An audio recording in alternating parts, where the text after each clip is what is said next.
السلام علیکم ورحمۃ اللہ تعالی وبرکاتہ۔ دوستان محترم، میں آپ کا بھائی عدیل فیاضی امید کرتا ہوں آپ لوگ خیریت سے ہوں گے، بہت اچھے ہوں گے۔ اللہ تبارک و تعالی آپ کو سلامت رکھے۔ دوستان محترم، آج کی ویڈیو میں آپ کے سامنے کچھ وہ باتیں رکھنے والا ہوں جو آپ بھی جانتے ہوں گے اچھے سے، اور آپ کے سامنے بھی وہ باتیں آتی ہوں گی۔ اگر آپ ایک حافظ قرآن ہیں تو ظاہر سی بات ہے آپ کے ساتھ یہ معاملے ہوئے ہوں گے۔ دوستان محترم، وہ تمام چیزیں جو آپ کے سامنے ہوتی ہیں رمضان شریف کے مقدس مہینے میں، وہ باتیں پائی جاتی ہیں، وہ تمام چیزیں میں آپ کے سامنے رکھنے والا ہوں۔ دوستان محترم، اس سے پہلے میں آپ کو یہ بتا دوں کہ آپ کے یہاں اگر مسجد ہوگی تو ظاہر سی بات ہے تراویح میں امام صاحب جو ہے وہ قرآن عظیم پڑھتے ہوں گے، یا امام صاحب اگر حافظ نہیں ہوں گے تو دوسرے حافظ صاحب بلائے گئے ہوں گے قرآن عظیم تراویح پہ پڑھنے کے لیے۔ تو دوستان محترم، آپ کو معلوم ہونا چاہیے کہ تراویح میں حافظ قرآن کن کن باتوں سے ایک وقت میں نپٹ رہا ہوتا ہے، کن کن باتوں سے، کن کن دور سے گزر رہا ہوتا ہے تراویح کے وقت میں۔ دوستان محترم، آئیے وہ چیزیں میں آپ کے سامنے رکھنا چاہتا ہوں۔ میری ویڈیو کو بہت توجہ کے ساتھ سنیے گا، اس کو شیئر بھی کیجیے گا۔ دوستو، سب سے پہلی چیز تو یہ ہے کہ ایک مصلی کا ان کے اوپر امام صاحب پر پریشر ہوتا ہے، ٹھیک۔ دوسری چیز یہ ہے کہ 20 رکعتوں کا خیال بھی کرنا ہوتا ہے حافظ کو، یعنی 20 رکعتیں ان کا شمار بھی انہیں کرنا ہوتا ہے کہ بھئی کتنی رکعت میں پڑھا چکا ہوں۔ تیسری بات یہ ہے کہ ان کا جو روز کا سبق ہے، یعنی وہ روز جو قرآن عظیم 20 رکعت میں پڑھتے ہیں ان کو برابر تقسیم بھی کرنا ہوتا ہے کہ کہیں ایسا نہ ہو کہ قرآن مطلب جو پارہ ہے ان کو پڑھنا وہ پورا ہو جائے اور ان کی رکعتیں وہ رہ جائیں، یا رکعتیں پوری ہو جائیں اور قرآن رہ جائے۔ تو دوستان محترم، چوتھی بات یہ ہوتی ہے کہ اپنے پارے کا غم کہ غلطیاں اور متشابہات سے بھی بچا جائے، یعنی حافظ صاحب یہ پوری کوشش کرتے ہیں کہ میری غلطیاں کم سے کم نکلیں، متشابہ مجھے کم سے کم لگیں۔ پانچویں بات جو ہے وہ بہت توجہ کے ساتھ سنیں۔ پانچویں بات جو ہے وہ اس بات کی فکر رہتی ہے حافظ قرآن کو کہ کہیں وقت زیادہ نہ لگ جائے، کہیں جو پیچھے نمازی کھڑے ہوئے ہیں جماعت میں، جو نمازی ہیں تراویح میں، کہیں وہ لوگ چرچر نہ کرنے لگیں کہ بھئی حافظ صاحب اتنا ٹائم لگا دیا آپ نے، اتنی ساری مطلب آپ نے وقت لگا دیا اس میں۔ چھٹی بات جو ہے وہ ہوتا ہے ان کو اپنی فکر ہوتی ہے کہ بھئی ایسا نہ ہو کہ میرا گلا بیٹھ جائے، میری آواز بیٹھ جائے، چونکہ 20 رکعت میں متواتر قرآن عظیم بلند آواز کے ساتھ پڑھنا یہ کوئی معمولی بات نہیں ہے۔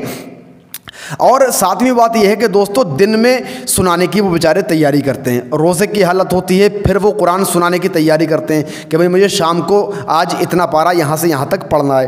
آٹھویں بات جو ہے کہ افطاری میں بہت تھوڑا سا کھانا کھاتے ہیں یہ حافظ لوگ بیچارے، ٹھیک۔ نویں بات جو ہے وہ قرآن عظیم مکمل ہونے تک ان پر ایک الگ ٹائپ کا غم سوار رہتا ہے، اور ان کو یہ دھن رہتی ہے کہ بس کسی بھی طرح سے قرآن عظیم پورا ہو جائے۔ لیکن اب آئیے پوائنٹ پر آتا ہوں، یہ تمام وہ باتیں تھیں جو حافظ بھگت رہا ہوتا ہے رمضان شریف کے مہینے میں، اور مقتدی ان پریشانیوں سے ناآشنا ہوتے ہیں، انہیں کچھ نہیں معلوم ہوتا ہے کہ رمضان میں تراویح کس طریقے سے پڑھی جاتی ہے، کس طریقے سے تراویح پڑھائی جاتی ہے، کیسے قرآن عظیم پڑھا جاتا ہے۔ یہ تمام چیزیں، ان تمام پریشانیوں سے جو نمازی ہوتے ہیں مقتدی حضرات وہ واقف نہیں ہوتے ہیں۔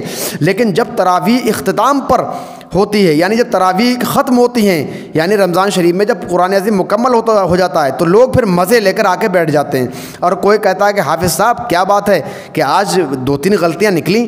یعنی جب جو ہے روز مرہ کا یہ معاملہ ہوتا ہے کہ تراویح امام صاحب پڑھا کے آئے بیٹھے تو فوراً لوگ آ کے گھیر کے بیٹھ جاتے ہیں کہ امام صاحب آج غلطیاں بہت کم نکلیں، کیا بات ہے۔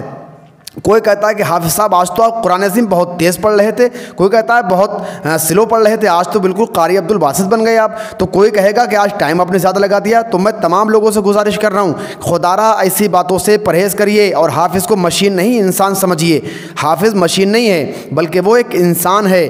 میں دعا کرتا ہوں اللہ پاک سب کو عقل سلیم عطا فرمائے۔ تو دوستو، اس ویڈیو کو اپنے تمام بھائیوں تک شیئر لازمی کر دیجئے گا کہ جو لوگ بھی اس طرح کی باتیں کرتے ہیں، حافظوں کو پریشان کرتے ہیں، کوئی کہتا ہے کہ ٹائم زیادہ لگا دیا، کوئی کہتا ہے کہ آپ نے وقت کم لیا، کوئی کہتا ہے کہ آپ قاری عبد الباسط بن گئے، کوئی کہتا ہے کہ غلطیاں کم نکلیں، کوئی کہتا ہے غلطیاں زیادہ نکلیں۔ بھائی یہ قرآن عظیم ہے، یہ ایک دریا ہے، اس کو تیرنا سب کے بس کی بات نہیں ہے۔ ایک حافظ قرآن سے آپ پوچھئے کہ وہ اپنے سینے کے اندر قرآن بسائے ہوئے ہے، اس کی محنت پر نظر رکھیے آپ، اور ہر روز تراویح کے بعد کم از کم اپنے حافظ قرآن سے آپ مصافحہ ضرور کر لیا کریں، اور خالی ہاتھ مصافحہ نہ کریں بلکہ کچھ نہ کچھ انعام و اکرام سے نوازا کریں۔ یہ باتیں تھیں جو میرے دل کے اندر تھی، میں نے آپ کے سامنے رکھ دی ہیں، اور میں سمجھتا ہوں ان تمام باتوں کو آپ لوگ شیئر ضرور کریں گے، اپنے بھائیوں تک پہنچائیں گے کہ خدا را اس طرح کی باتیں بالکل بھی نہ کریں۔ یہ ایک بات تھی میں نے آپ کے سامنے رکھی، اللہ پاک اس کو قبول فرمائے۔ آپ لوگوں کی محبتوں کا بہت بہت شکریہ کہ آپ نے اس ویڈیو کو مکمل طریقے سے سنا، اور ملتا ہوں کسی ایک نئی اچھی ویڈیو کے ساتھ، تب تک کے لیے اپنا خیال ضرور رکھیں۔ السلام علیکم ورحمۃ اللہ تعالی وبرکاتہ۔